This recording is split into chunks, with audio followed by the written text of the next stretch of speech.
ओह, ये भक्ति की कमाई तो श्वास उश्वास से ये अजप्पा जाप कहलाता है। कहते इसका जाप करके तू अपना ये दहेज बना, यानी धन जोड़ ले जो आगे लेकर जाना है, दहेज जो अपने पति के घर लेके जाना है।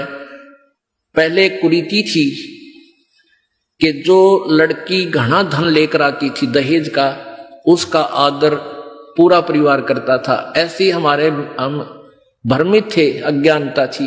तो उसी दृष्टिकोण से ये कहा गया है कि जैसे अच्छा ज्यादा दहेज लाने वाली बहु पुत्र वधू अपने ससुराल में आदर सत्कार पाती है, ऐसे ही तू डट के भजन कर, घना दहेज बना ले। सत्य अजप्पा जाप का अजप्पा जाप जप के अपना दहेज बना लिए, अनहद बाजा बाजन लागे फिर खुशी बना लिए। ओह, जैसे लड़की का पता लग गया कि आज ब्याह है, लड़की की का आज विवाह है। अब कई बच्चे बकाया करें, न्यू कहेंगे ए तेरी बारात आ गई, और फिर न्यू कहे कोई ना आई क्यों ना जीवरी है, यानी उसने खिजाया करते हैं। तो फिर वो लड़की सोच लेती है बांधन दे ले भौंके जाएंगे। तो कहते हैं जब वो बाजा बाजन लाग जा तब सोच लिए बात लवा लाग ली कि आगी बारात। तो कहते हैं आप भक्ति जब करोगे तो आपको ऑटोमेटिकली आपके ये ऊपर के यहां से ऊपर के हिस्से में बहुत सी आवाजें, कई प्रकार की आवाजें आने लग जाएंगी। इसमें जो हमें आवाज सुनती हैं ये प्राथमिक भक्ति की लक्षण है, अंतिम नहीं है। हाँ, ये भी सुननी चाहिए, सुनेंगी, आपको अवश्य सुनेंगी, ना चाहते हुए भी सुनेंगी। और कभी सुनना चाहो तो कभी 2 4 10 मिनट, कभी कभी डेली नहीं, कभी ऐसे कान बंद करके एकांत स्थान पर सुन लेना, आपको सारा साजबाज अंदर बाजता दिखेगा, जिसकी भक्ति इस लक्षण हो गए। कुछ एक को वैसे भी सुनती है जिनके पूर्व जन्म की भक्तियां होती हैं और फिर धीरे धीरे उनकी बंद हो जाती हैं, आगे कुछ नहीं सुनती, चाहे वो किसी का नाम जाप ले रखा है। तो वो तो ऐसा सुनना, ये देखना तो ऐसा है जैसे आपने बैंक में कमाई करी की और बैंक में पैसे जमा करा दिए, और उस बैंक की कॉपी न कभी देखना चाहो तो खोल के देख लो। और ये दूसरे जो पंथ बतावे हैं, ये साधना, इनकी नाम गलत हैं और कहते हैं ध्यान लगाओ, मेडिटेशन करो, कान बंद करके आंख बंद करके अंदर आवाज सुनो, शब्द सुनो, ये कोई फायदा नहीं। अब जैसे धंधा करता नहीं और बैंक में जब पूर्व जन्म की पहले की जो डिपॉजिट है 20-30 हजार, उसने रोज देखे जाने कहा 20,000 है, और 20,000 में काम तो ना चले, फिर वो निकलवाने भी उसी में तो पड़ेंगे, वो एक दिन जीरो हो जाएंगे।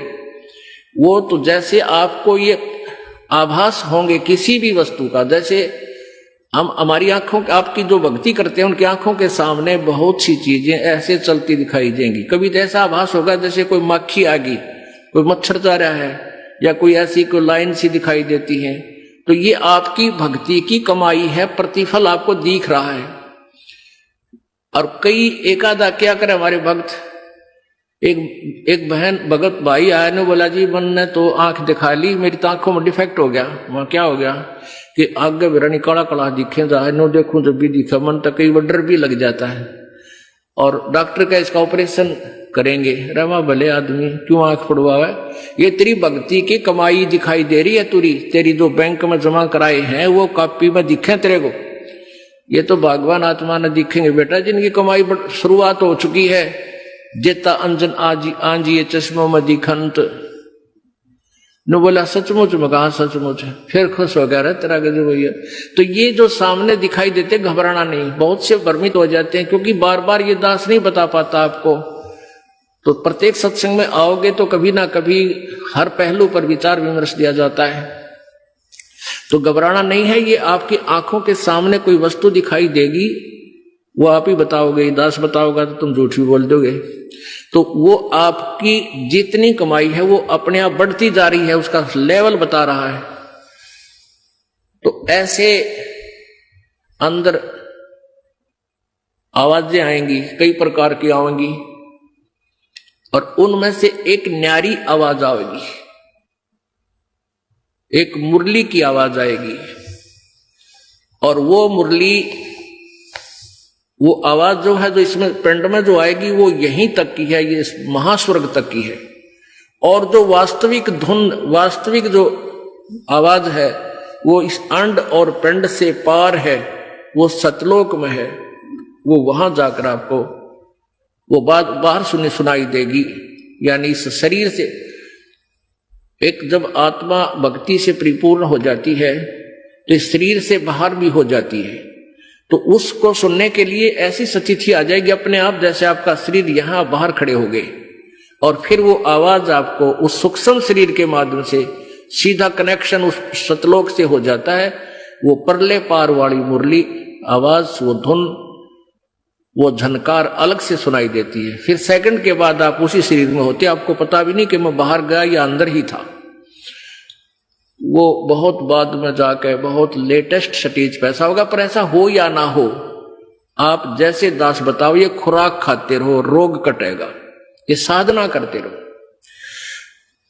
तो क्या बताया है, जाप अजप्पा जप के अपना दहेज बना लिए और ये अनहद बाजा बाजन लागे, फिर खुशी मना लिए। फिर मान लिए खान तेरी भक्ति चल पड़ी, निकट लागली बात आगे लेने, यानी बरात आगी।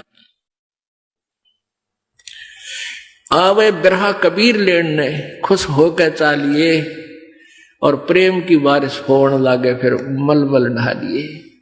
जैसे आपने कल सुना था, बिना प्रेम पावे नहीं चे करोड़ समाधि ला। होय होय, जैसे सूरज के आगे बदरा ऐसे कर्म छयारे, प्रेम की पवन करे चित मंजन झलके तेज नयारे। प्रेम की पवन, परमात्मा के प्रति इतना प्यार उमड़ उमड़ का आपके हृदय में रह रह के, जरा सी बात मालिक की चले आंखें भरे आऊं आपकी, कुछ दिन में ऐसी सचिथी आ जाएगी। तो ये प्रेम की पवन चलेगी। जैसे सूरज के आगे बादल होते हैं तो सूर्य का प्रकाश निष्क्रिय हो जाता है, और जब हवा तेज चलती है बादलों को इधर उधर फेंक देती है तो सूर्य का प्रकाश जो का तो सामने चमक रहा होता है। ऐसे परमात्मा और अपने बीच में, आत्मा के बीच में पाप कर्मों का गरावा यानी बादल छाया हुआ है। इस प्रेम की यानी सब भक्ति जो क्रिया आपकी होंगी, दान करता आदमी को इतनी खुशी होती है उस दिन कोई ठिकाना नहीं। और 10 रुपए चोरी कर ले, आत्मा खुश नहीं हो सकती, चाहे 20 लाख चोरी कर ले। और 10 रुपए, 20 रुपए, 1000 रुपए, 2000 रुपए आप दान करने की चेष्टा करते हो, पहले उमंग भर लेती है, और दान करे पाछो तो न्यारी खुशी होती है। तो ये तो क्या बताते हैं, ऐसे जो सब क्रियाएं आपसे कराई जा रही है, इनका उद्देश्य है कि आप में इतनी विनम्रता, इतना प्योर हार्टेड हो जाओ आप कि मालिक के प्रति जरा सी भी चर्चा चला आँखों में पानी आने लग जा, गदगद हो जा। कहते हैं प्रेम की पवन करे चित मंजन, फिर झलके तेज नयारे। तो यहां क्या बताया कि प्रेम की बारिश होने लगे, फिर मलमल नहा लिए। यानी ये लक्षण बता रहे हैं, एक भक्त में रह रहकर ऐसे लक्षण आ जाएंगे। एक बुढ़ा आवे मेरे पास, नाम ले रखा उन्हें साल भर से।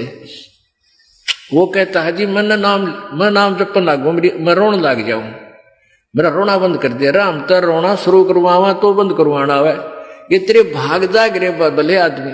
नो कहना शर्म आवे, लोग नो कहीं अच्छा आदमी नाम लेने लगे तो माई लोग की सुनेगा तुम्हारी सुनेगा, नो बता। तो इसे ओपन कर्मी प्राणी है, बुढ़ा आदमी 65 साल का होगा, भगवान का नाम मिल गया, पिछले संस्कार से ही होता सारा कुछ।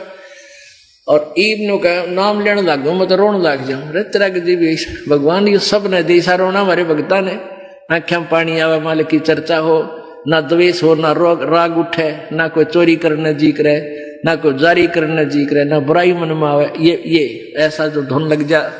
फिर कहते हैं सार शब्द का सुरमा गा लिए, जब पति न भावे। सार शब्द यानी जो असली मंत्र आपको दिया जाएगा वो सुरमे जैसा होगा, वो एक न्यारी आपकी जो है ना पहचान बनेगी, उस पर न्यारी जो है ना अलग से आपकी एक और सुंदरता बनेगी। यानी परमात्मा को आप और उस मंत्र सहित और अच्छे लगोगे जिनके पास ये तीनों मंत्र होंगे। कहने का भाव ये, आदिन्नी की मांग भरा ले तो चलिए नाड़ झुका के, विनम्रता, अभिमान खत्म हो, विनम्रता आवे और सबके साथ प्यार से बोले, आकड़ नहीं पाड़े। ये लक्षण हो जाने चाहिए आपके अंदर। आदिनी की मांग बरा ले, ये जो मांग आप सिंदूर डालते हैं, ये आदिनी तेरी मांग है। और चलिए नाड़ झुका के, यानी नम्रता से रहना, नाड़ झुका के चलना, नम्रता से पेश आना। और संत समागम बरातरी तने ले जावेगा ब्याह के। अब ये सत्संग रूपी बारात है, आत्मा को यहीं से श्रृंगारा जाता है, यहीं से इसको तैयार किया जाता है, ज्ञान सुनाया जाता है। तो ये परमात्मा, सत्संग में आने वाली आत्मा ही परमात्मा के पास जाएगी, यानी ये बरात वाले ही, बरात ही समझो उस मालिक की। संत समागम बरातरी तने ले जावेगा ब्याह के। सुरत नृत है डोली तेरी, सुरत और नृत ये आत्मा इनके साथ चलेगी। और बैठ सुन शिखर में जाकर, यानी सतलोक में जाकर बैठ जा। और मकर तार का खेल कांगना, अलल ध्यान दचा के। अब कांगना खेलते हैं ना, जैसे यहाँ एक मोटा बांध जा, दूसरा मोटा बांध जा रहा नाड़ा, और कई गांठ ला दे, फिर नो कहेंगे वो देवर खोल लगा इसने, कांगना खेल रहेंगे ना खुल जा, उबरण के फंड होया करना, लंबा चौड़ा सिस्टम। तो परमात्मा कहते हैं अब मकर तार का खेल कांगना, छूट ना जाते हैं, छूट गया वो हार जाएगा। तो उस मकर तार का ऊपर से जब आत्मा यहां से चलेगी, परमात्मा कई तरीके से इसको, कहीं किसी स्थान पर किस तरीके से आपने जाना है, तो आप कभी कई बार एक आध बार कभी ध्यान वैसे ही कुदरती लग जाता है, बैठ जाते हैं, कभी आंखें खुली है तो भी बंद हो जाती हैं।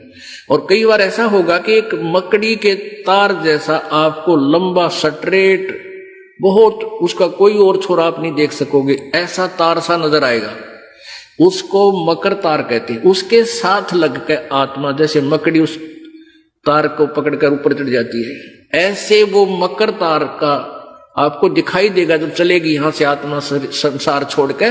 तो एक मकर तार का मार्ग आपको मिलेगा, उसके साथ चलना, उसको छोड़ना नहीं, तो उधर नहीं जाना, नहीं तो मार खा जाएगी। तो ऐसे ही वो कांगड़ा खेलते हैं, जब दोनों और दाव लगा देते हैं, तू खोल गया तो तू हार गया, हारगी। तो ऐसे अपने अपनी जबरदस्ती से उसको पकड़ लेना है, उस मकर तार के, उस मकर तार को। मकर तार माने मकड़ी का तार। ऐसा एक रास्ते में आपको एक गाइडलाइन होगी कि इसके साथ साथ चल, भ्रमित ना होना, सतलोक जाने के लिए। वो कुछ समय, कुछ स्थान तक मकर तार है, उसके बाद फिर परमात्मा का अलग से मार्ग है। सुरत नृत्य है डोली तेरी, बैठ सुन शिखर में जाके, मकर तार का खेल कांगना, अल्लल ध्यान दचा के। ओए होए, एक एक वाणी का आधा हिस्सा भी इतना जबरदस्त भर रखा भगवान ने। तो अब आप यहां आए हो, अलल पक्षी की तरह ध्यान रहे। एक पल भी वो पक्षी का बच्चा अपने माता पिता को नहीं बोलता कि मैं यहाँ का नहीं हूं, मेरे तो ऊपर है माता पिता, और जब मैं यहां से जब जाने जोगा हो जाऊंगा, 1 मिनट में चल पड़ूंगा। तो आप उस अलल पक्षी के बच्चे की तरह यहां अब तैयार हो, अच्छी खुराक खाओ राम नाम की, और मजबूत हो जाओ, और चलते समय इस राम नाम की कमाई लेकर ऊपर चलेंगे। अब कहते हैं अलल ध्यान दचा के, वो पक्षी का बच्चा एक पल भी वो यहां रह ही नहीं सकता।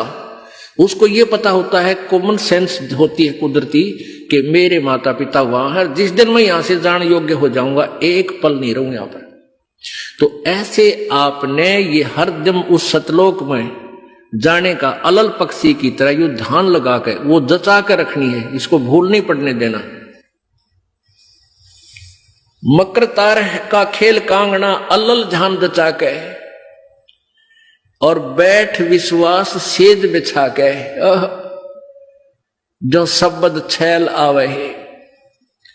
अपने आत्मा कहे कबीर सुनो भी साधो, मैं तो हूं विश्वास में।